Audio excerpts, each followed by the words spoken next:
अकोल्याचे टॉवर शहराची ओळख असलेले ठिकाण असून हे ठिकाण आरोग्यास धोकादायक मुतारीमुळे चिंता उत्पन्न करणारे ठरत आहे।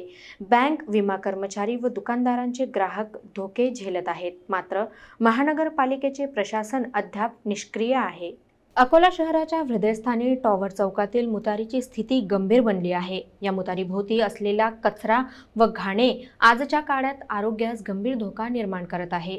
बँक आणि विमा संस्था येथे काम करणारे कर्मचारी, दुकानदार आणि त्यांचे ग्राहक सतत या अस्वच्छ वातावरणात प्रवेश करत आहेत। स्थानिक नागरिक आणि ग्राहकांनी अनेकदा स्वच्छतेसाठी प्रशासनाकडे तक्रार केल्याचे सांगितले, तरी महानगरपालिकेच्या आरोग्य आणि स्वच्छता विभागाचे दुर्लक्ष अद्याप कायम आहे। अस्वच्छ मुतारीमुळे रोगांची शक्यता, दुर्गंधी आणि परिसरात अनारोग्यदायी वातावरण निर्माण होत आहे।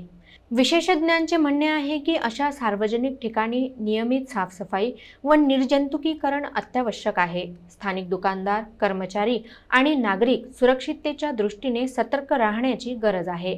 महानगरपालिकेला यावर तत्काळ लक्ष देणे आवश्यक आहे, अन्यथा ही समस्या वाढून गंभीर आरोग्य संकट निर्माण करेल।